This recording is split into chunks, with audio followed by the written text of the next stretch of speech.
I cannot scream loud enough top of my lungs. Don't believe that fucking lie. That is bullshit. Brothers, don't just watch the conversations. Join our free 5-day challenge and start building the life God created you for. The link is below. Welcome to the Kingsmen. This is Sebastian and Danny. If you don't know us, that's okay, we're not that important. But you will get to know us over time and in these videos. More importantly, I think our conversation, and if you saw the title, is most important. And we'll get into ourselves, definitely 100% who we are. But why even a great marriage won't fulfill you. And I think this topic is very important for me today. My oldest son just got married. The people in my community, and when I say people, multiple, over a handful, I personally know. One guy came in, lost so much weight. He looked like hell. I mean, unhealthy, like lost 40 pounds really quick. Unhealthy, like his face. I said, man, what's going on? He goes, my wife, I just found out, cheated on me. I was like, holy crap. So when I say over a handful, I'm talking about a lot. Another one cheated on his wife. Another one, I mean, I could tell you so many crap that's happening. Just being out there and being available. And available means being available around other people, giving it away, being a contributor versus a consumer. And then my 30th year anniversary is coming up here. And this weekend we'll go to Vail, Colorado, celebrate it. And just kind of heavy on my heart. And I was reflecting, and this is possibly why this topic's up, I was reflecting on what would I want to tell other men after 30 years of marriage? I was just in a car with another man getting divorced this weekend. I was like, his divorce is coming up in a week or two, finalized. I just got off a client call with another client who just got a divorce. So as I'm reviewing all this, this is a pretty big topic that's going on in our society. And here's the funny part. Of all those people I know, probably over 80% of them are Christians. And so what's the difference Christians non-Christians are statistics? So why even a great marriage won't fulfill you? The pressure we put on our wives that only God can carry. So instead of telling you about who we are and our whole background, how about we emphasize so you know who we're talking in our context of marriage? So Danny, won't you introduce yourself first? Definitely give a little background. What do you do? How many kids you have? All that good stuff. But most importantly, how long have you been married? And we'll get into all the other questions about marriage. But start off there, and then I'll introduce myself. We'll go from there. Yeah, so I'm a dentist, practice owner, and been married for over 18 years. I have two sons. One's 18, gonna be 19, and another one's is 12 years old. And as much as I've been through this journey of being a dentist and a practice owner, I found myself realizing that there is a huge gap in my life that I just was not serving, and I was not living out what God intended for me.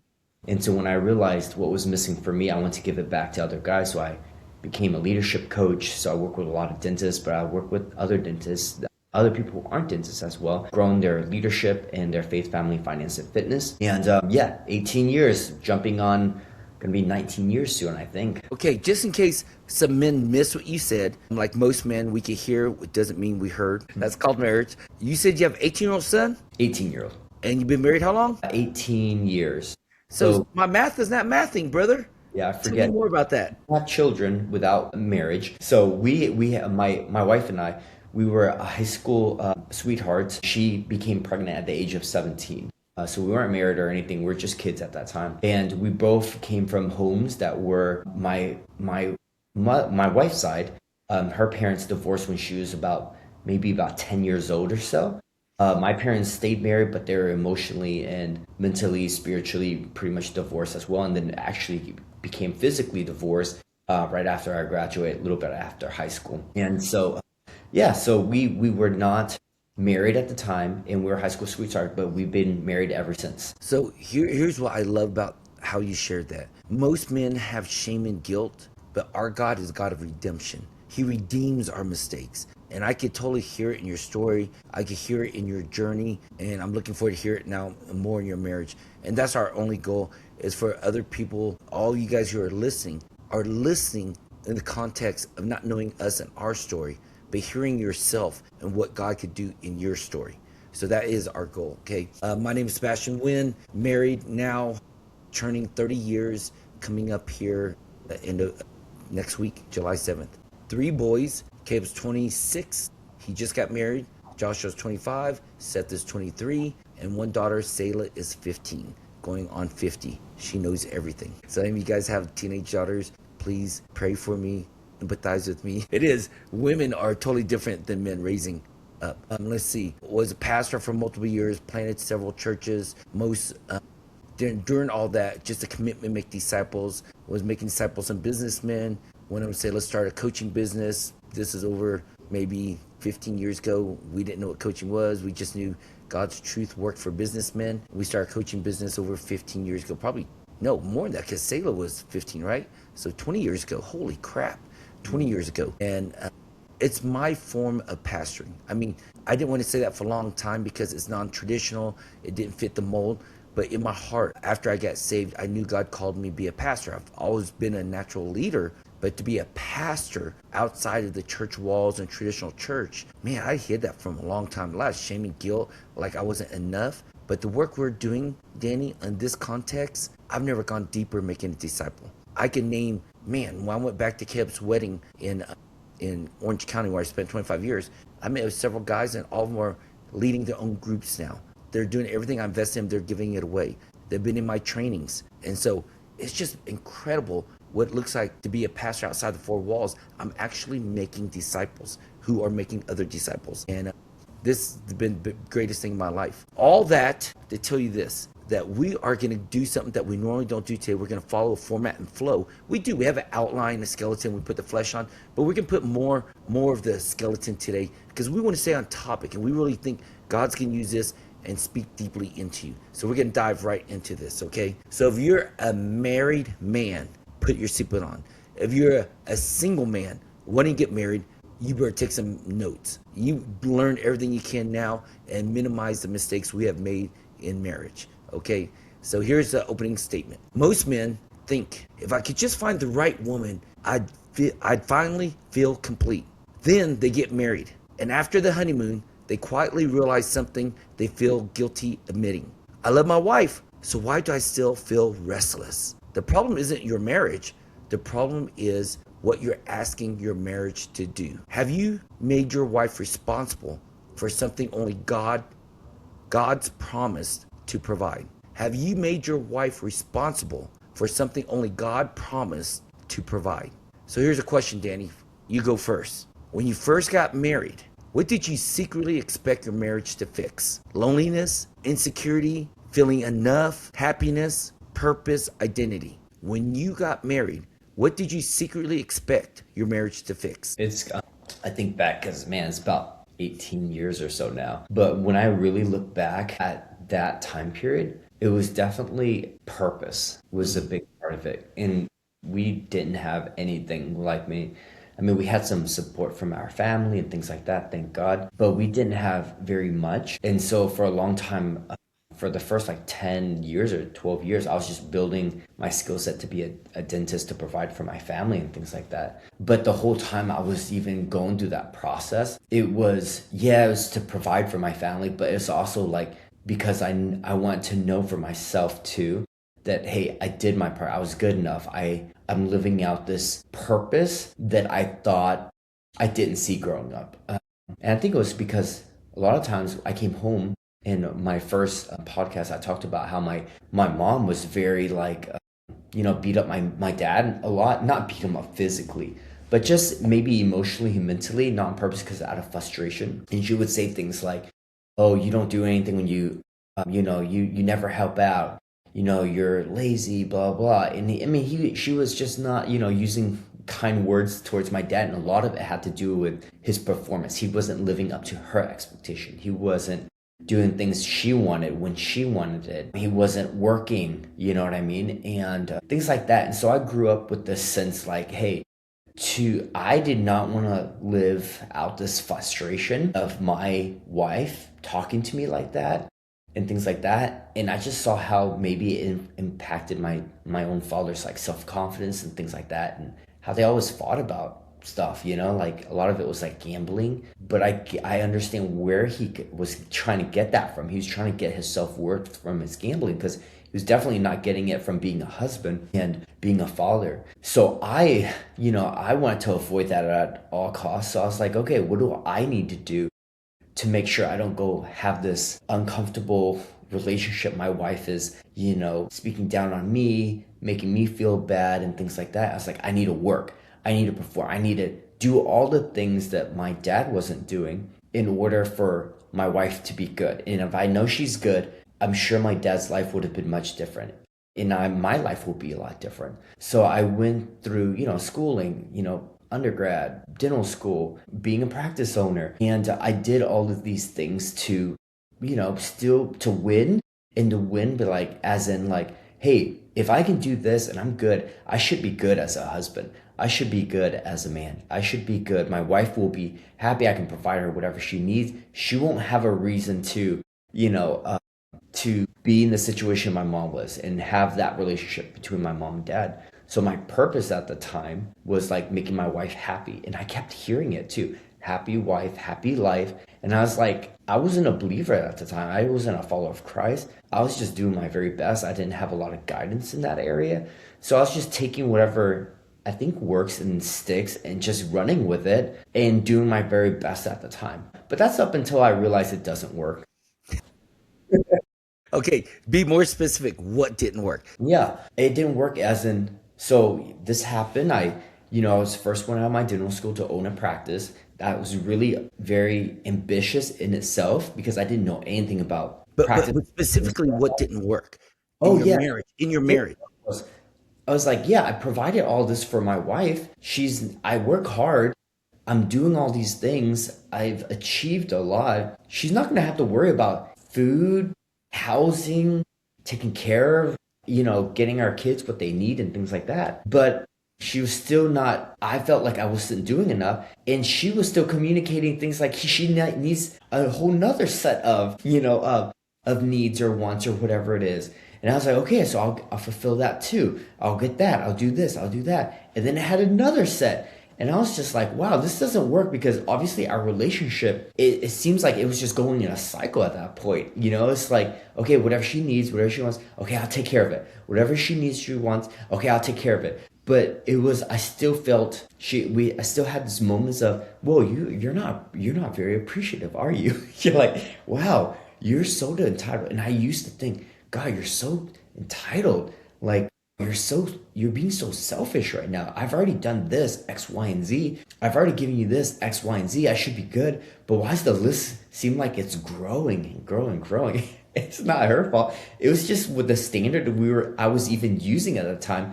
I was teaching her this, Yeah, because you're believing a lie. And Yeah. that stupid lie is a happy wife, a happy life. Listen, that is a lie from the pits of hell. Straight from the devil. Yeah. No, it is. Yeah. If you're watching and you believe that, look at me in the eyes, brother. That's a lie from the pits of hell. And we'll reveal it here. But don't believe that lie. It sounds simple. Happy wife, happy life. She becomes your God. She's your idol. Your sole purpose is to please her. God is not in that picture. I cannot scream loud enough top of my lungs. Don't believe that fucking lie. That is bullshit. It will destroy a marriage. It will destroy a man. And definitely it'll destroy a relationship with Christ. Because it is from the pits of hell. It sounds so beautiful and sweet. And most men who are emasculated will believe that. If I offended you, good. I pray the Holy Spirit will use me and Danny convict the shit out of you, because that is a lie from pits of hell. And you'll see it throughout this conversation, because there is no truth to that. Because God did not create us to have happiness. He created us for a relationship. And since there has been a fall, a separation, man and God, there is no eternal happiness on this side of heaven. There is pain in hell, and he comes and redeems it. And so we have this false belief that a happy wife means happy life. That's not true. Think about this. When God called Abraham, who had every resources, he was living large, all right? He was living on this planet. He had everything to his disposal. And he said, hey, I need you to go over there. He didn't even know where over there was. But he obeyed, followed God, told his wife, and you never heard once in the scripture that his wife had to get a confirmation from God. That's man-made bullshit. The Bible does say explicitly that she has to submit to her husband. Submit. Listen to that beautiful word. There's so much power in that word, so much freedom in that word. She has to submit to the point. She has to trust the husband that he is submitting to God. And if he's not, guess what? She still submits and lets God kick his ass. See, we have broken the order God has created, and we flipped it. Instead of her submitting to her husband, the husband submits to the wife, because a happy wife, happy life. Remember, a husband's supposed to submit to who? Christ, who's head of the household. Wife, submit to the husband, head of the household. Husband submits to Christ. And if you make your wife, happy life, you just took Christ out of the picture. And that's why, man, I'm getting fired up, because I believed that for so long too, Danny.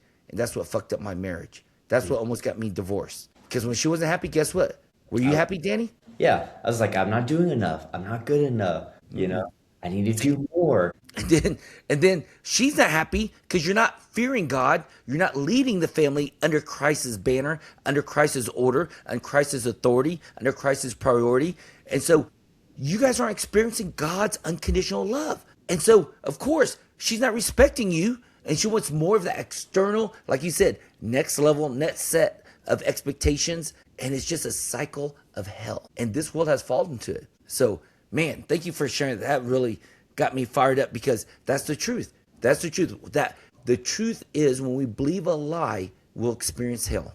And that's what you said to me. Well, especially when you don't think you're enough. Danny, that's bullshit. I mean, that's pits of hell. So I'm going to answer in a real quick answer for me. What did I secretly expect marriage to fix? My identity. I thought I was broken because my mom had multiple stepfathers. Everybody I grew up with, parents were divorced. I grew up low income, on food stamps, minority, back in the 80s. And I saw healthy people were married people. So I thought if I got married, everything would be great. She would fulfill me, my identity be complete. And that was far from truth. It was up and down. Now, the truth is, I had moments, it was great. But the other moments were down, because Christ was just at the top of our marriage. I was a baby Christian, loved Jesus, feared God. I was actually super religious at that time. She said, I went polar. I didn't drink or smoke. Now I drink scotch, smoke cigars. She said, dude, you on this huge pendulum back and forth, right? Had hair at that point too. Say it again. She also said you had hair at that point. Oh yeah, and I tricked her because I had full head of hair. It was luscious. Like, as soon as we got married, literally in a year, it all fell out. This is a natural. Actually, it's very long right now. I haven't shaved in a while. But she didn't fix my identity. My identity didn't become whole and complete because of her. So let's go to the next question. Most men don't expect perfection. They expect completion. And that's the problem. From our marriage, most men don't expect to have perfection. At least for me, even in my identity, I expected completion. And that's the problem. In Ecclesiastes 2, Solomon had everything, yet still found emptiness. If success can't satisfy Solomon, why would marriage satisfy us? Isn't that incredible? Why do good men still struggle then? Even in good marriages. The issue isn't marriage. The issue is misplaced hope. Whenever we ask something created to replace the creator, it becomes an idol. Let me pause there. This knocked me sideways, Danny. Now I'm going to ask you a question, but let this sink in. Whenever we ask something created to replace the creator, it becomes an idol. So how does a husband unknowingly expect his wife to become his peace, his confidence, his emotional stability, his identity, and his joy? How does a husband unknowingly expect his wife to become his peace, confidence, emotional stability, identity, and joy? Tell me your experience. How did you unintentionally expect her to be those things for you? I think for me, it was like I didn't know any other ceiling other than that. The reality is, and then I've always heard, hey, you just got to live with purpose. And, I've read books since I was really young. They said to have purpose and things like that. But when I'm by myself though, and I don't have these conversations with others, I'll create whatever purpose is the most convenient for me at the time. And the most convenient thing, the thing that made the most sense was with what everyone, I walk around and I talk to grown men, 40s, 50s today, who are business owners, and they're still seeking a lot of time. And so that's why it's like, I have so much grace, for myself and for others too, because it is such unless you know better, you don't know better. That's the reality. And I don't think anything would have shifted unless someone mentored me, someone guided me and told me, hey, these are my current symptoms, you know? Hey, this is what it looks like when you're codependent. Hey, this is what it's gonna look like over time if you don't, find a purpose greater than your wife, my wife. So for me, it's like, why wouldn't it be the purpose? Because everyone all around, like since we were little kids, from Disney, from movies, from action films, it says the same thing. The guy goes on a mission, and out of this mission, it's this girl. He wins the girl, marries the girl. They live happily after for the most part. You know what I mean? I mean, it's just a resounding kind of She thing. completes you. She's complete. Like you now, the No, she story. completes you. She Oh completes yeah, you. she That's completes the me. whole movie theme, right? That's the whole You're movie. nothing without her. Without her, yeah. And it was the number one motivator of the movie, and it's the thing that kind of ends the movie every single time. But like, how am I supposed to know? Like, you Yeah. know, Well, give like me a more specific example if you can. If you can't, that's fine. I'll see if I come up with one here because we're being present in the moment. But how does a husband, how do you, Danny, unknowingly expect your wife to become your peace? You come home a long day working on, expect her to be your peace, your confidence. So speak more about you and Tao. yeah. So when I would come home from work, I mean, I was working as a dentist, and I would have tough patients, I have tough days. And what I was craving, is when I come home, I get the "Oh, thank you so much for what you did today." I would want gratitude, I would want appreciation. And I don't want, for my mind, it's like, what complaints would you possibly have about, you know, what I provided? And I realized, like, I mean, at the time, I didn't realize it, but I was expecting her to validate me. I was expecting her to show me appreciation. I was expecting her to worship the ground I live on for the things that I provided and the things I quote unquote accomplished. Really very natural. And for me, I didn't realize that it showed up when she had expectations and I would get frustrated and resentful at it. And so I didn't know at the time it's because I wanted her just to validate me, take care of me. And when she has requests, if she has something that's going on with her life, like when I wasn't protecting her, let's say, at this time, it was like we had a family member who would kind of like speak down to her, and make her feel bad. And she would bring it up to me. She would bring it up to me, but like, hey, like you gotta, as a husband, you gotta really protect me from those things. Like, it's not okay for that person to say it, and I can't say anything because that's your family member. I can't like have an argument with them or anything like that. So it's kind of like your job to do it. Specifically, this was my mom, which she already knows this. We already talked about it. She didn't know she was doing it. It's this I was like, who the hell is this person? mother-daughter relationship, mother-daughter-in-law relationship. And my mom didn't know how to, speak with her. And, she was my mom. If you met my mom, it's a little bit hard. Like, she's rough around the edges when it comes to words and things like that. And so my wife would tell me, and she's like, hey, this is how it's affecting me. This is how your mom's like speaking to me. It's kind of like disrespectful and belittling to me. That's not okay. You should protect me from that. And I'm like, protect from what? Like I wouldn't even really hear what her complaint was. It was like beneath me because I was like, no, I do a perfect job. Like I'm good. I'm protecting you enough. I'm doing my part. I'm providing for you. You shouldn't have a complaint. You know what I mean? And just that mentality, I couldn't even really see what she was even asking or needing because I felt like I've done my part already.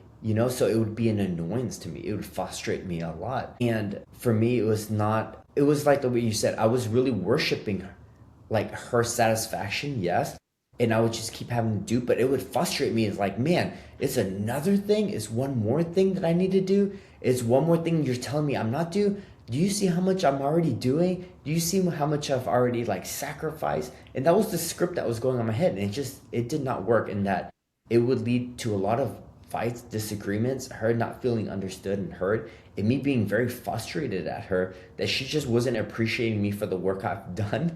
But that's not what she was asking. She was just asking like, hey, we're not done as marriage. Marriage requires more. And there's parts of me that just they couldn't see that or even acknowledge that. Well, It was here's kind the of, part where I'm hearing. So the question is, how does a husband, in this context, Danny, unknowingly expect his wife to become, right? What did you expect her to become? And you might have not had this revelation or thought up until now, but I hear you expect her to become your affirmation of your success.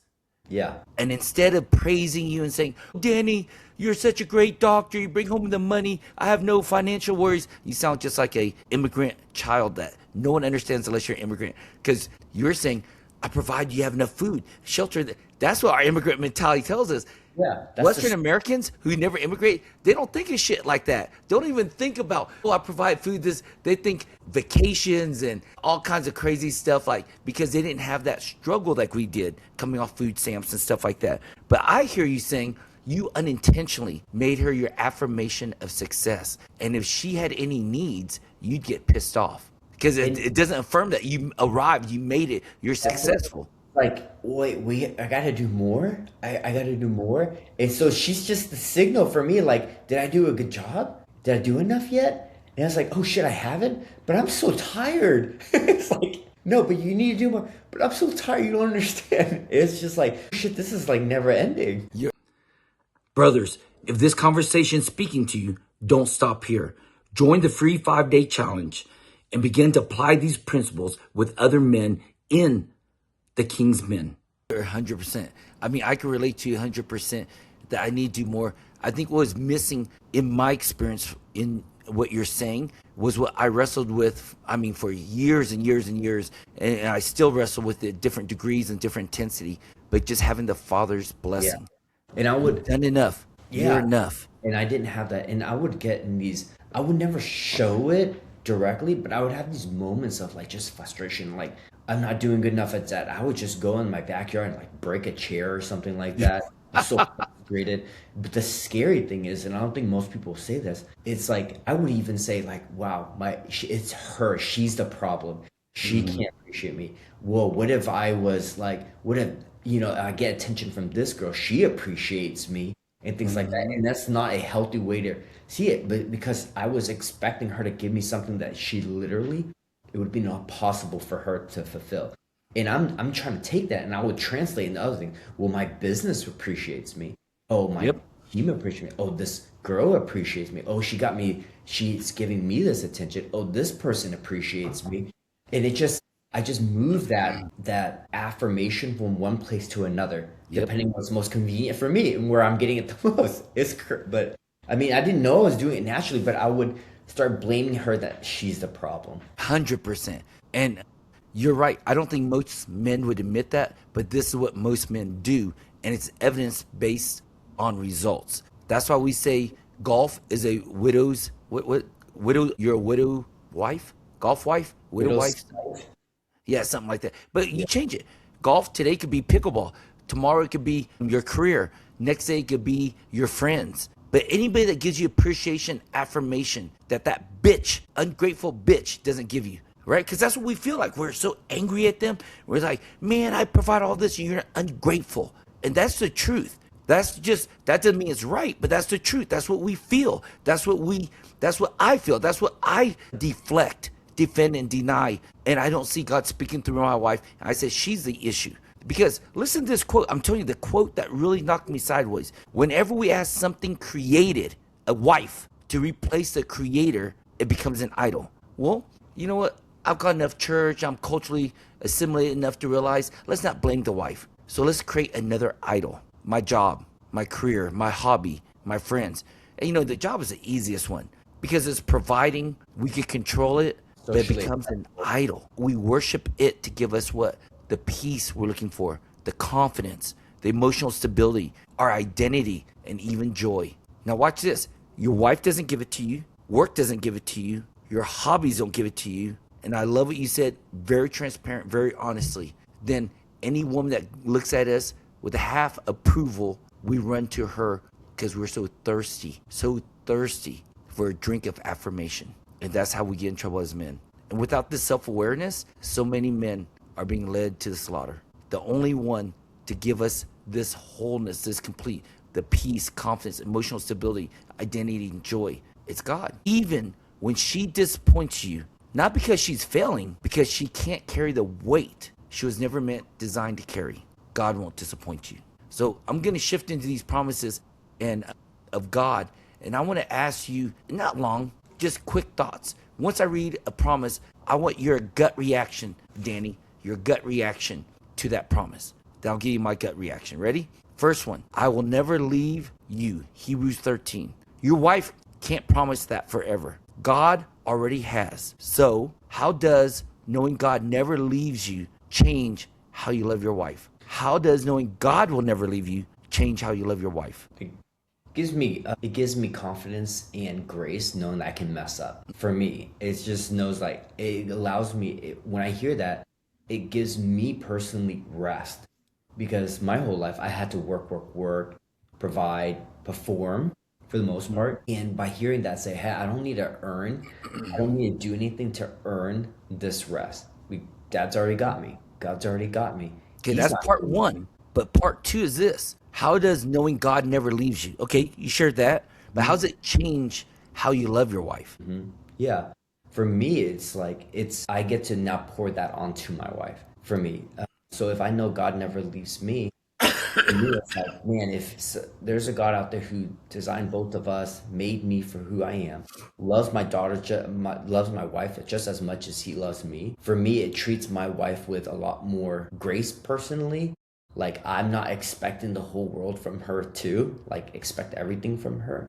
And it also says like, hey, I'm choosing not to ever leave her as well. Because if my dad never leaves me and I mess up all the time, every time, and I live with holes and all this stuff, and it's like, and he doesn't leave me, I'm not, I'm making that decision too. It's like, I'll commit to my wife as well.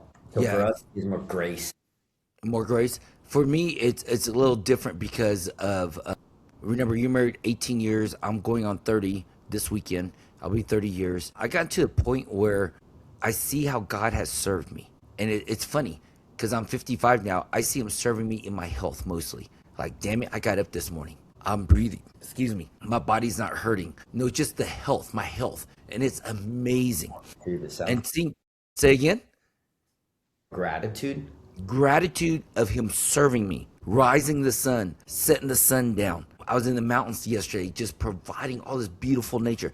There's this relationship I'm in the stage I'm with God is how much He has served me. And so I'm translating that and serving my wife. Like, and you can listen to full part when we talked about last Father's Day, how, man, Father's Day, Donna just dotes on me and gives me anything, everything I want for the whole weekend. And I made it all about her. Just grateful that I wouldn't have been a father without her. And she just lost her mind. She thought that weekend was amazing because I made it all about her. I served her. So knowing that God would never leave or forsake me makes me serve Donna more. Now, I'm telling you right now, where in the past, I would not. I wanted to be served. I married my mom. My mom always emotionally fulfilled me because she was working 3 jobs a day and she was never home. But when I got sick, she would emotionally fulfill me by cooking. So I'm an emotional eater. I found my emotional identity through her. And when I married Donna, I wanted her to be the same way. Not consciously knowing this. I didn't know this until after the fact. Hindsight, right? But man, she would cook. I'd be emotionally fulfilled, of course, getting fatter. But that's how I dealt with my emotions, just eating out comfort of food. And now I don't expect that from Donna anymore. I don't expect her to emotionally fulfill me. I find my emotional fulfillment in serving her. Now, am I happy doing it all the time? No, sometimes I just want, like you said, get home from work, rest. Unless she asks me to just honey-do list, I'm like, fudge, right? Other times when she asks me when my cup is full, I'm like, hell yeah, let's do it. I mean, I just did a whole bunch of tasks around the house, got the tool belt on, I was kicking ass, having a lot of fun. But when she asked me at the wrong timing, I hate serving her. I really do. I resent her, I get frustrated, angry. And it's not like, and I just want you to know, it's not always, but I'm finding more pleasure in serving her because I know Christ will never leave or forsake me. And that changes the way I love my wife. So here's promise number 2. My peace I give you. In John 14, peace isn't found in a better spouse. Peace is received from Christ. So Danny, how different would your marriage look like if you stopped asking your wife to make you feel peaceful? How different would your marriage look like if you stopped asking your wife to make you peaceful? Now listen, you're not going to ask her explicitly, hey honey, make me peaceful. I don't think most men would say that. I think crazy men might, but not most men. But I think there's an assumption, expectation. Listen, When I come home, make sure the house is clean, the kids are calm. I just need some peace. I need some me time, you know? So I don't think we ask for it explicitly, but there's this expectation that she gives us peace. There's a social part too to it that, like you said, you see on TV, movies, and all that. But how different would your marriage look like if you stopped expecting or asking your wife to be your peacemaker or give you peace? Well, I think a couple of things comes to mind for me, but like when it comes to my wife giving me peace, it's like when I'm thinking that peace comes from her, man, shoot, I really lower my standards as a man and a husband to get that peace. Like peace between our relationship, peace in our family, things like that.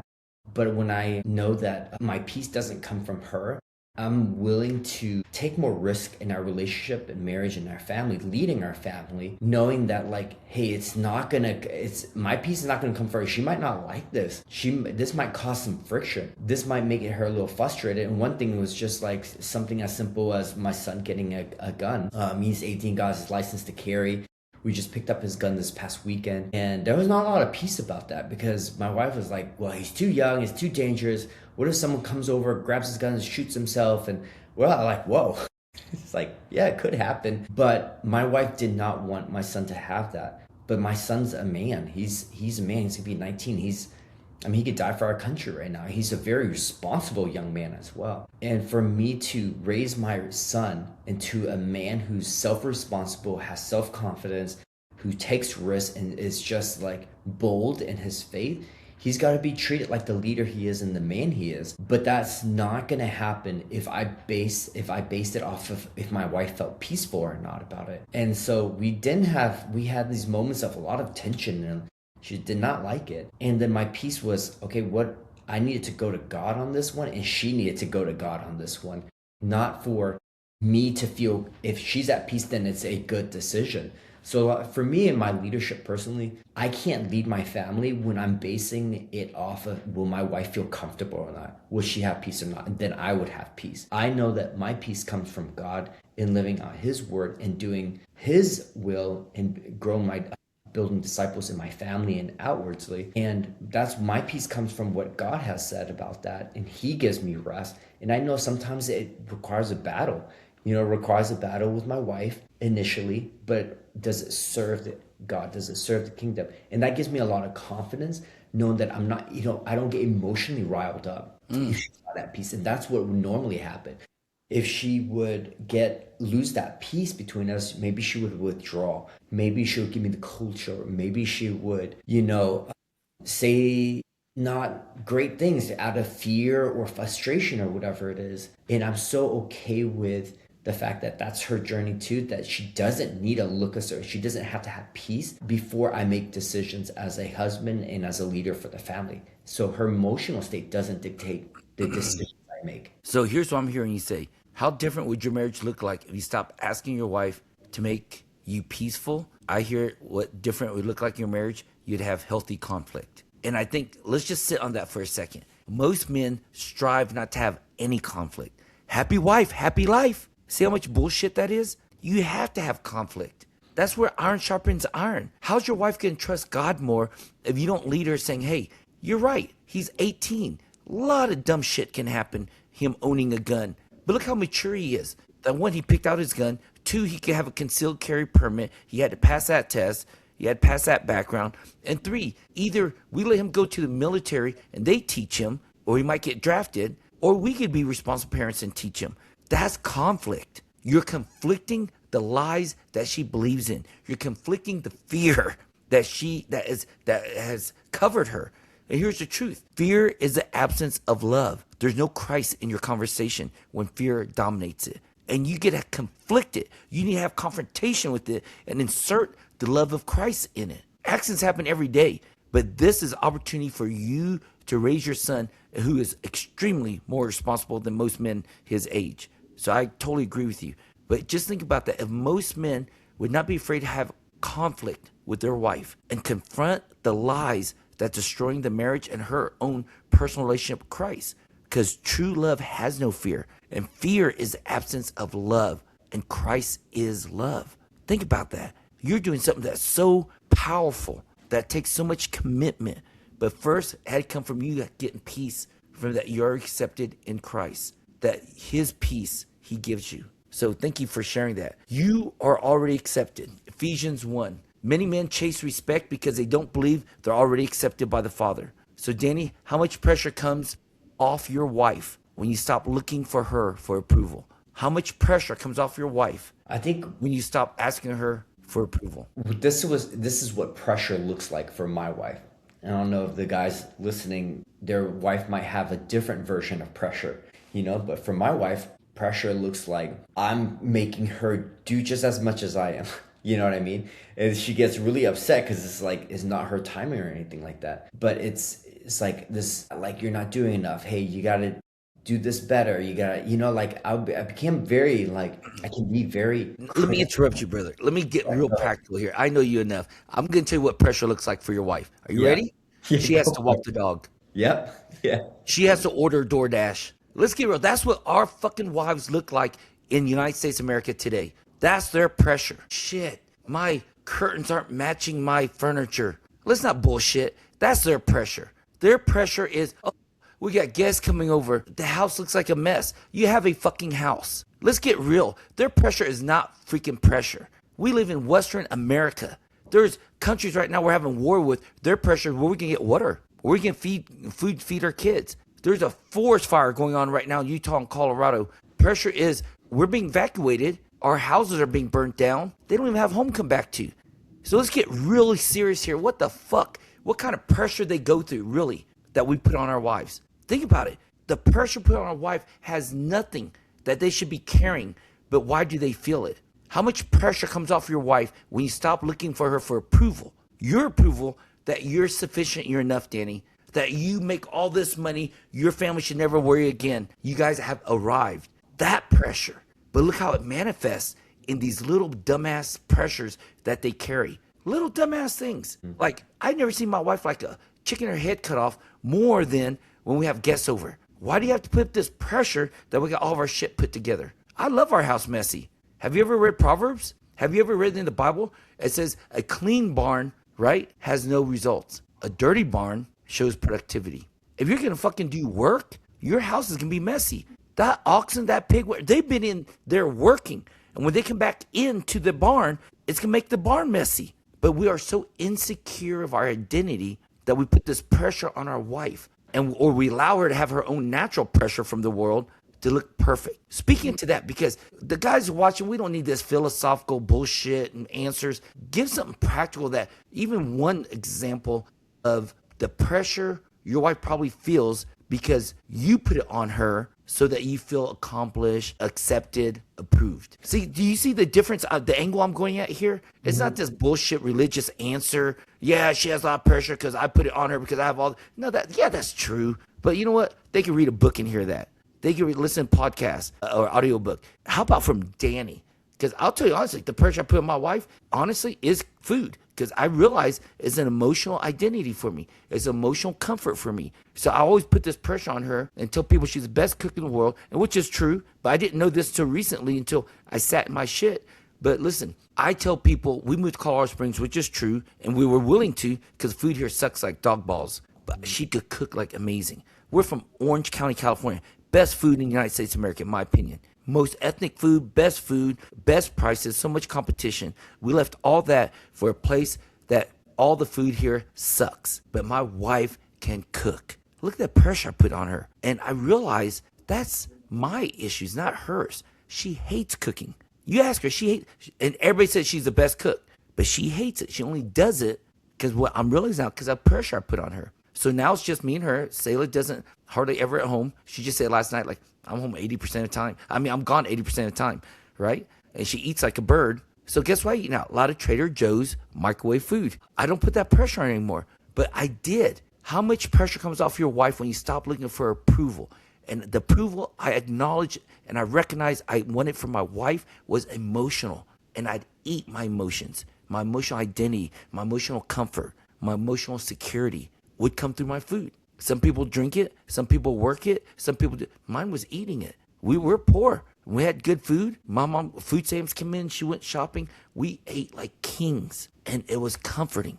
But now I don't have to put that pressure on my wife because I'm already accepted. I'm already approved. I don't need that emotional security. So that's the kind of thing. So you don't have to answer that question. I covered that one. How about this next one?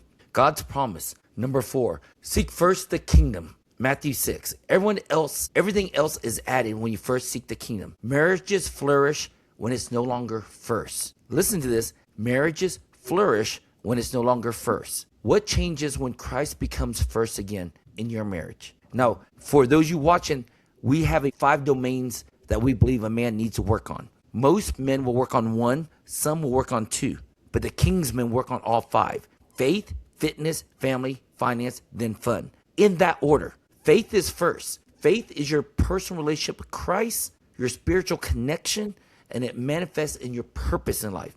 Faith, then fitness. Fitness is self-love and self-care. Love others as much as you love yourself. Faith, fitness, family. Family includes your marriage, all relationships. Notice we put family third. Then finance, fourth. Finance is not your identity. It's a vehicle that supports your number 1, your faith, your purpose. And then fun is your service. It's an overflow, giving to others. But you got to air up all 4 tires of your car. And then you drop the top and have service and fun and just serve other people. Invite them into the journey.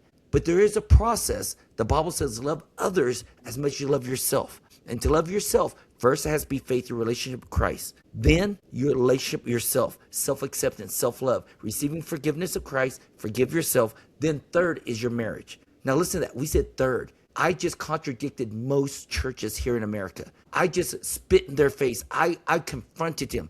I will argue with them. It's a cultural bullshit. Now watch this. If you don't believe me, read the Bible. It says in heaven you won't even know who your spouse is, but you'll still know who Christ is. So why don't we make him first right now? Think about that. Think about that. We make our wife, the pressure we put on her. But it says seek first the kingdom of God and everything else will be added. Marriages flourish when it's no longer first. Marriages flourish when it's no longer first. What changes when Christ becomes first again, Danny, in your marriage? I think for me, it allowed clarity for everyone's roles in our marriage and relationship. It just really clarified the expectations for us and the hierarchy, because I didn't have that. When I didn't have Christ kind of like as a first in our relationship, everything was either I'm blaming my wife or it's my fault. And that was it. It was like a battle instead. It was like a horizontal battle because there was no clear order for our family. So it was either, if it's not my fault, it's probably your fault. If it's not your fault, it's probably my fault. And that's it. That's just the way it goes. And so we're just this echo chamber between ourselves only. And only we had each other to blame, and we weren't looking for a perspective that was greater. That's like, hey, maybe look at it in a view that's not just your one-dimensional perspective. So for me as well too, it was like, it allowed me to really lead my family with authority versus me being the only authority. I mean, I can be a dick. I mean, I'm a business owner. I've always been a go-getter. I've been a leader. And if I don't get my way, if I don't make my way and then get my way, like, what are we basing it off of, And so my wife was like, man, you're a dictator. You're like a dick. But for me, I'm like, I'm doing the best I can. This is what I know. This has got to be like, what other way do we have here? So I feel so self-responsible for the success of my family, where my wife was at with my kids and things like that. But all that pressure was on me. Like, I was the only decision maker. I'm the one that had to create the ideas. I was the one that had to implement, execute. Then I had to be the judge and jury.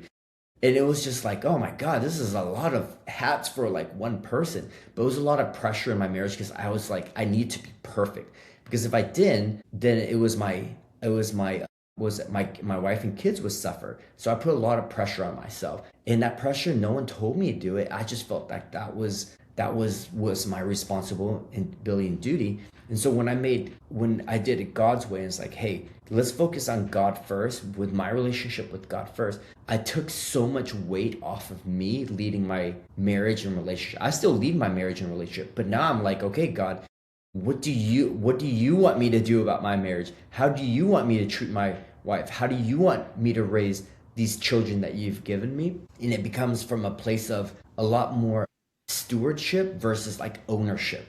like I had to own everything, which means the results as well. But it doesn't go well because everyone thinks you're a dick. No one I have to use my own energy and authority to control the situation, and no one got a voice. So that was my relationship with just seeking first the kingdom first, because when I didn't have that, if I had a bad day, I would fold. All my boundaries and standards would fold. They would just drop. It's like, who am I holding accountable for? I'm the only person holding myself accountable. So if I didn't feel like it that day, then I wouldn't do it. I would be inconsistent. My wife was like, "Wow, you said this, but you didn't do this. You said that, but you didn't do that. Why didn't you do this for the kids? You said you did that." And it's just whatever worked best for me for that day, you know? But My my favorite shift you're having, to the question is, what changes when Christ becomes first again? My favorite statement you make is you tell her you need to go have that conversation with God. Like, you don't have to be right. And when I you say that, I'm like, holy crap, that's so powerful. Yeah, that's the weight. And she's like, I don't get it. I don't agree.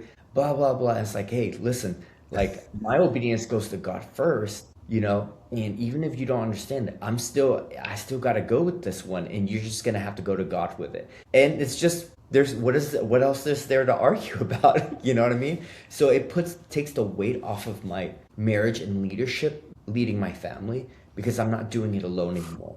I'm not doing it Yeah. alone, and she gets to take full responsibility of that as well with her relationship with God, because I don't need to be her God and telling her when she's doing things right and wrong, and I put that pressure on myself. Yep.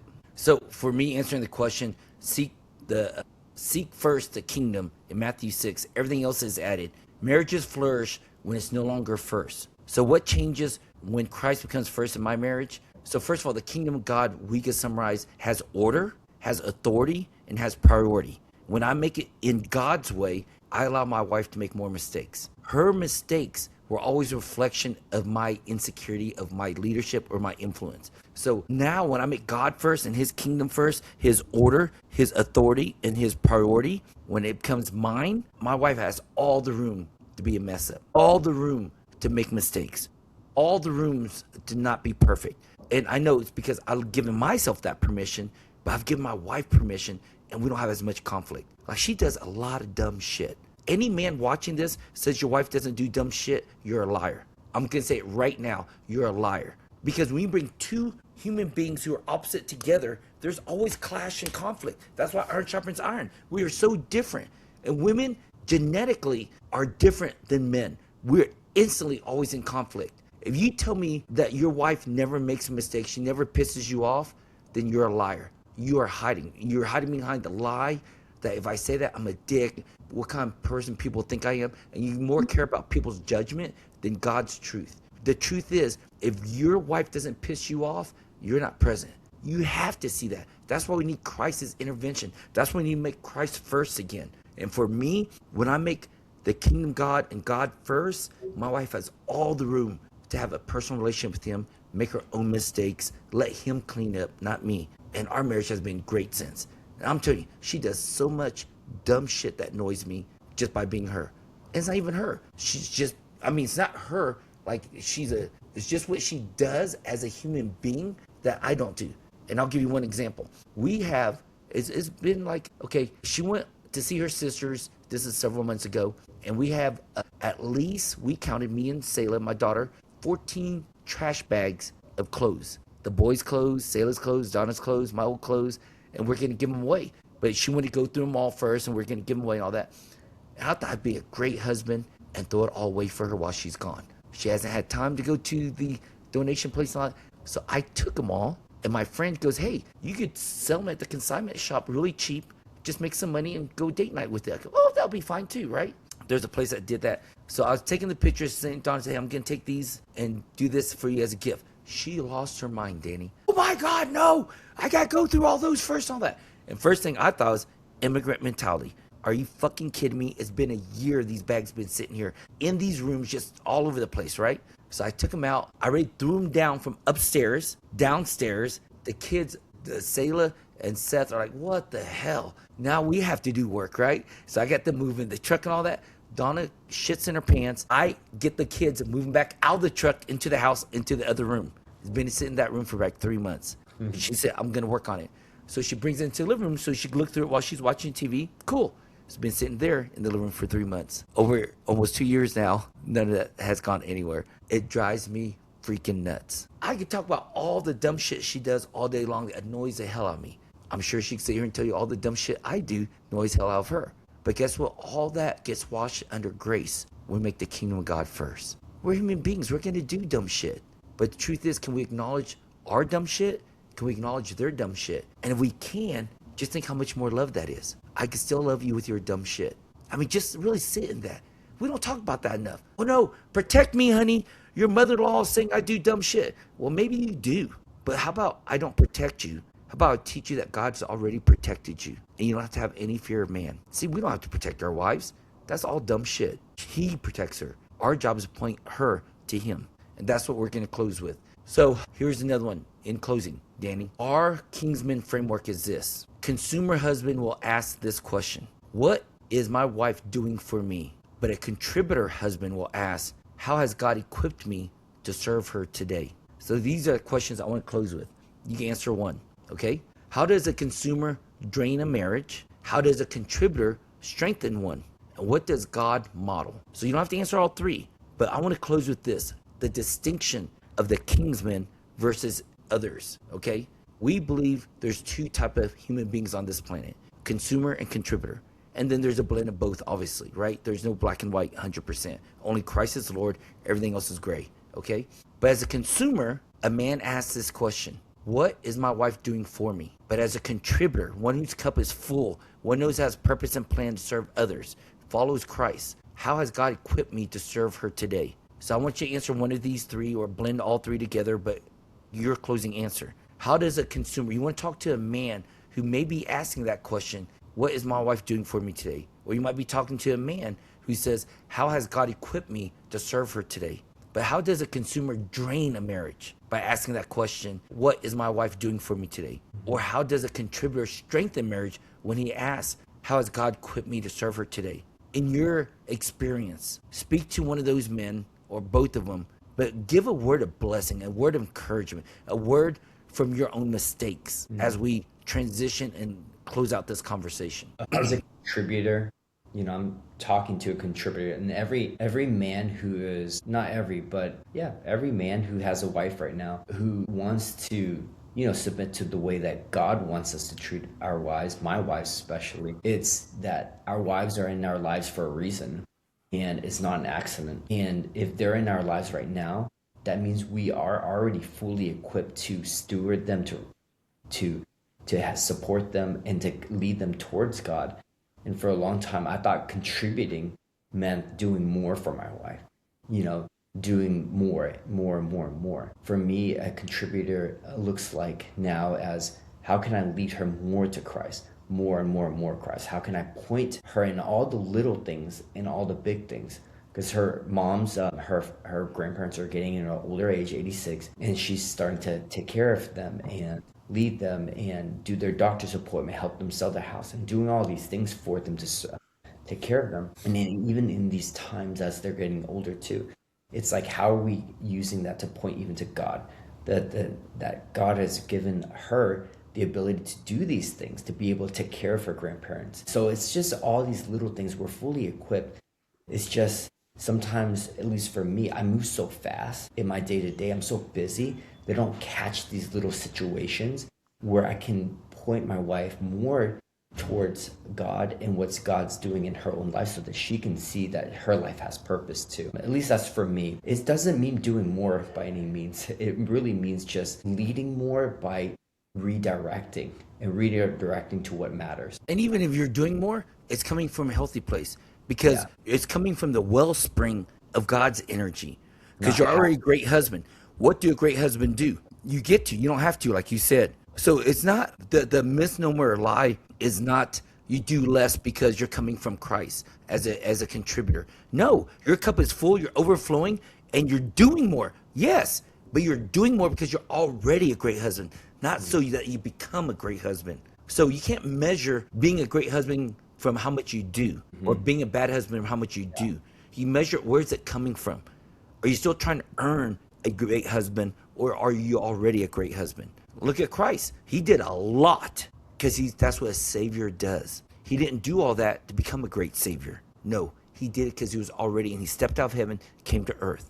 Big distinction. In our 5-day challenge, you will get that distinction in spades. Let me close on my side. I want to talk to those who are consumers. Trust me, I know this role very well. What is my wife doing for me? And talking to a consumer, the question is this: how does it drain a marriage? When I ask my wife what she could do for me, I'm really saying, hey, my cup is empty. I need you to fill my cup. I have nothing to drink. Come on, serve me. Do something for me. Fill up my cup. Fill up my cup. And I have taken, and I still take different degrees, different intensity, but I have taken, there he goes. I have taken a lot for a long time. So I know what consumer mindset is, and it comes from having an empty cup.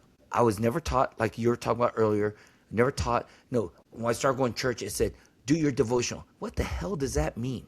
And like some people go, well, I don't want to share it with you because it's my intimate personal relationship with Christ. So how the fuck am I supposed to do it? That was the stupidest answer I ever heard. At first, it sounds sexy. You have this intimate personal relationship with Christ, so you're not going to share how you do your devotional. Well, how the fuck are you supposed to make disciples and teach me, right? Then the ones that do teach you, it's so structured. Oh, you only do 5 minutes? You only do 10 minutes? That's not time. You got to do 45 minutes. You got to do an hour. I'm like, oh, shit. Them got's really religious. So if you're a consumer and you're still asking the question, what can she do for me? I get it. And here's what I get. We just haven't been taught how to fill up our own cup. And when our own cup is filled, it overflows. We stop becoming a consumer and we start becoming a contributor. So the journey is, how do I fill up my own cup? And that's what we're committed here. I'm 55. I've been Christian for about 30 years now. Because right before I married Donna, so it was maybe 33 years. And no one really taught me how to be a disciple. I've been tons of men's training. Christian, non-Christian, secular, Catholic, Protestant, all across the board.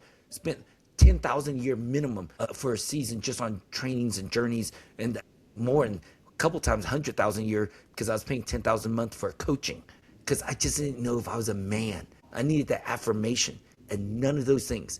Now listen to me. Paying $10,000 a month in coaching, no one still taught me how to be a disciple of Christ. No one taught me how to fill up my own cup. That is bullshit. We'll teach you the fire formula. We'll teach you so many things, and not for money, because it's the mandate. God says, go and make disciples. And that's what Danny and I are committed to. So here's what I'll close with. Consumer, contributor, we're all both in all the time. It just works better when we're more contributors than we are consumers, okay? Because our cup is full and we give. But we still need to be consumers. We need to ask to get our cup filled sometimes. And help me fill my cup. I can fill up 75%. Help me 25%. Let it overflow. Help me 50 more percent. Let's overflow. So it's not either or. Don't listen to that. But listen to the point that, are you being a contributor? Is your cup filled up enough to give to your wife and overflow and make Christ first? Okay, here's what I want to close with. So here's a question you can ask. Every morning this week, ask, Father, how can I become your gift to my wife today? Not, what can she do for me? That's the shift from consumer to contributor. Ask, Father, how can I become your gift? Not the gift, but your gift to my wife today, and not what can she do for me. And you'll see that's the shift I'm at in my life. It is amazing. The reciprocation happens with her to me. So here's some final reflection. I'm going to read this to you guys. My wife was never meant to carry my identity. She was never meant to be my peace. She was never meant to become my purpose. She was never meant to replace Christ. The greatest gift I can give my marriage is becoming the man whose life is already full because he abides in Christ. The greatest gift I could give my marriage is becoming a man whose life is already full because he abides in Jesus. So here's a closing question for you guys who are watching. If your wife stopped meeting every expectation you have, would Christ still be enough? Let's be honest here. If your wife stopped meeting every expectation you have, would Christ still be enough? And 90% of you should be saying no, if that's the truth, because you have to do the work to get to the point and be on this journey. And if the answer is no, it's not a condemnation, it's an invitation. It's an invitation to do the work. So today, if this conversation exposed something in you, that's exactly why we're created the 5-day challenge. Most men spend their life chasing fulfillment through success, money, even marriage, only discover they're still empty. And the challenge will help you discover what actually satisfies a man according to God's design. And if you're ready to go deeper, do the work. That's what the Forge is for. We have a training come up here in August in Colorado Springs. You go click the link, figure out more about that. A place where men are formed into sons who lead from fullness instead of striving. And the most important part about Forge, it's a 3-day live training with other brothers, that you're not alone. So I want to encourage you guys, ask this question and just let God do this into you, okay? Let God do this. If you don't want to take the 5-day challenge, you don't want to go to Forge, that's fine. That's where you're at right now. But at least take this gift and start applying it. Every morning, I'd ask 3 times, morning, lunch, and dinner. Father, how can I become your gift to my wife today? Not what can she do for me? Now, if you're a single man, I would love for you to comment below. What did you learn from our mistakes? What did you learn from us? What did you learn from God's way that you could apply and avoid the landmines, mistakes, and difficulties we had in our marriage? And like always, Danny, close with, we call it the biggest takeaway. What's your biggest takeaway? We went on this journey not to teach and lecture at you. We went for ourselves too. We got our own gifts. But what gift did you get? What's a big takeaway? If you could take one thing away, Danny, what would you take away for yourself? My takeaway was that serve from an overflow, not out of haves tos. Like I serve my wife, I serve others because of what God has already done for me, and that's more than enough. And that's the only thing that's gonna be enough, honestly. That's great. Mine was, and it hit me right when I said it, giving my wife the space to make mistakes is showing the work I've done, because I'm giving myself a space to make mistakes. And for the longest time, I was that performance son. You know, the prodigal son, I was a good boy that stayed at home, and I want daddy to love me, improve me, appreciate me. And later, when I made mistakes, no one could beat the shit out of me harder than I did myself. And I realized the more grace and acceptance I'm accepting from my father, the more it's overflowing to my wife. And serious, she does a lot of annoying things for me. I mean, we could do a whole episode and hours on it. There's a lot of things she does annoys me. But when it doesn't annoy me, it shows how much I've received from God. I received his forgiveness, I can forgive her. I received his grace, I give her grace. And so it reminded me, I got to keep on filling my cup every day of his grace and mercy. And that was a really big takeaway for me. I mean, really like jolted me, because it's so much sweeter now. I let her make mistakes. I don't know, I call it the dumb shit that she does.